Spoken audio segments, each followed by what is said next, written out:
उसके बाद हम फाइनली उस जगह पर पहुंच गए जहां पे रात को काफ़ी त्रासदी हुई है। तो ये है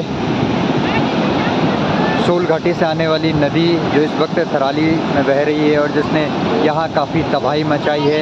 यहाँ के सारे ब्रिज इस वक्त बह चुके हैं और थराली का संपर्क पूरी तरीके से टूट चुका है। जो मोटर मार्ग को जोड़ती थी पुल वो पूरी तरीके से बह चुकी है। आसपास काफ़ी मलबा आया है और रात को ये जो सड़क थी इस सड़क के आसपास पूरा पानी भर गया था और आगे कितनी तबाही हुई वो मैं आपको दिखाता हूँ पूरा इस वीडियो में। तो इस वीडियो के अंत तक हमारे साथ जुड़े रहना। पूरे घटनास्थल तक आपको लेके चलेंगे जहाँ पर रात को लोगों के घरों के अंदर मलबा बह गया घुस गया था और काफ़ी त्रासदी हुई थी।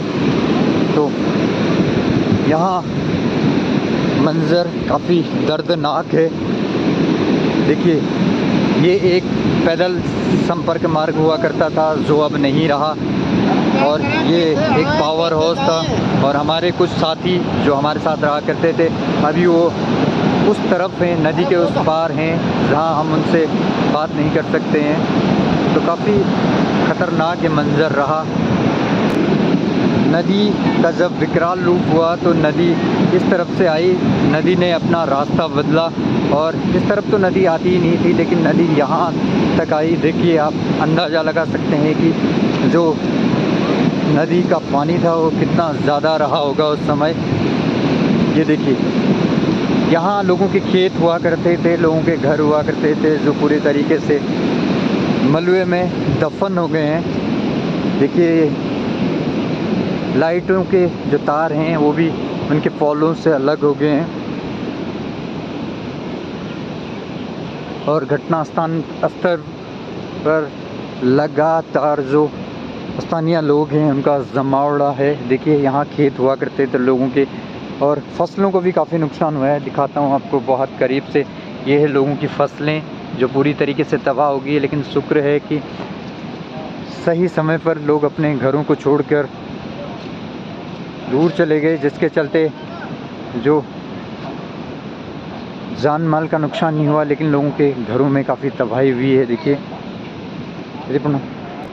ये देखिए कितना ख़तरनाक मंजर है। धीरे धीरे अब हम उस घर की तरफ जाते हैं जिन घरों को काफ़ी नुकसान हुआ है। ये देखिए हमारे परम मित्र प्रेम बुटोला जी का घर था ये, जो कि बहुत ही मुसीबत में है इस वक्त। बिजली की तारें आप देखिए किस तरीके से सड़कों पर बिछी हुई हैं इस वक्त। तो यहाँ नदी के समीप जितने भी घर थे उन घरों में मलबा पूरी तरीके से भर चुका है। इस वक्त लोग अपने घरों को खाली करके सुरक्षित स्थानों पर चले गए हैं। ये चलता हूँ आपको घरों के अंदर और दिखाते हैं कितना कुछ मलबा घरों के अंदर भरा हुआ है। शुक्र है कि जान माल का नुकसान नहीं हुआ, सही वक्त पर लोगों को पता लग गया। देखिए तो ये प्रेम बुटोला जी का घर है। प्रेम बुटोला जी एक सामाजिक कार्यकर्ता हैं और लगातार समाज में अपनी सेवाएं देते रहते हैं और उनके घर का ये आलम है जो इस वक्त आपको देखने को मिल रहा है। देखिए कितनी त्रासदी हुई है बीती रात। सभी कोनों में मलबा भर गया है तो काफ़ी नुकसान हुआ है इनको भी। ये यहीं रहा करते थे।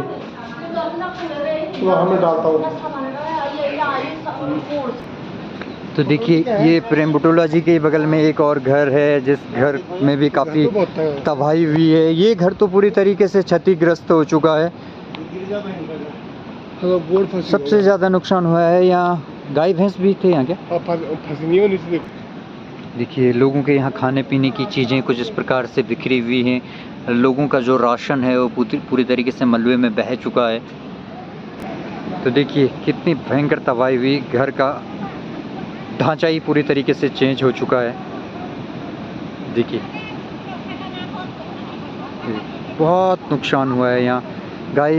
गाय बच्चियाँ भी मलबे में फंसी हुई हैं। वहाँ पर देखिए अभी पशु चिकित्सक आए हुए हैं और उपचार कर रहे हैं गायों का।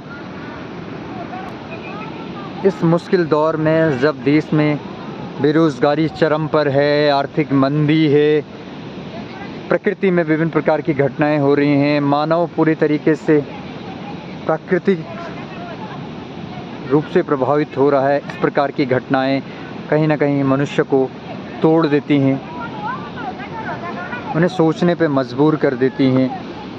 इस प्रकार की त्रासदी किसी भी मनुष्य के जीवन में आना सच में एक दुखद घटना है।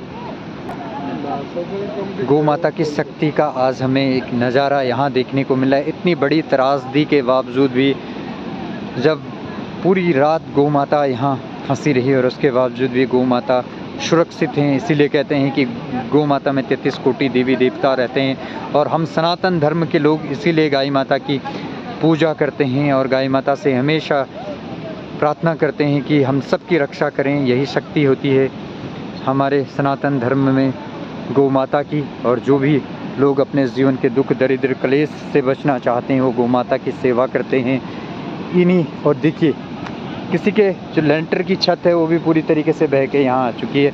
घर तो मलबे में दफन हो गया है, लेकिन जो छत थी वो छत सिर्फ यहाँ दिखाई दे रही है। और देखिए लोगों के फसलें किस प्रकार से बर्बाद हो गई हैं, धान की फसलें। और देखिए यहाँ हमारे साथी भी आए हुए हैं। तो देखिए नदी ने दोनों छोरों की तरफ काफ़ी कटाव कर दिया। अभी भी नदी अपना रौद्र रूप लिए हुए है, नदी बिल्कुल भी कम नहीं हुई है। और ये सब कुछ इसलिए हुआ क्योंकि बीती रात सोल क्षेत्र में बादल फटे थे। और अब देखिए दोनों ब्रिज जो थराली गांव को मुख्य बाज़ार थराली से जोड़ते थे वो पूरी तरीके से बह चुके हैं और अब थराली से लोगों का संपर्क टूट चुका है पूरी तरीके से।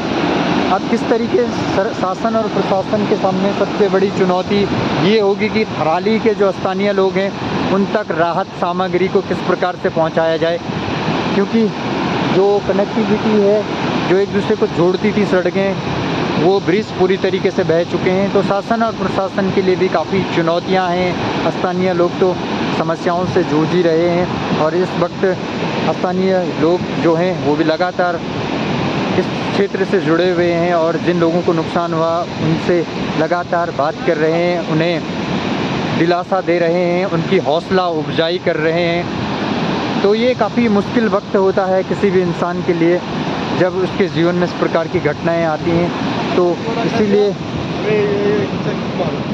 एकता में शक्ति है और हर दुख सुख में एक साथ रहना, साथ चलना और एक दूसरे के दुख और को साझा करना, यही मनुष्य जीवन है और मनुष्य का सबसे बड़ा धर्म भी है। और उसी धर्म की एक झलक आपको यहाँ देखने को मिल रही है इस वक्त।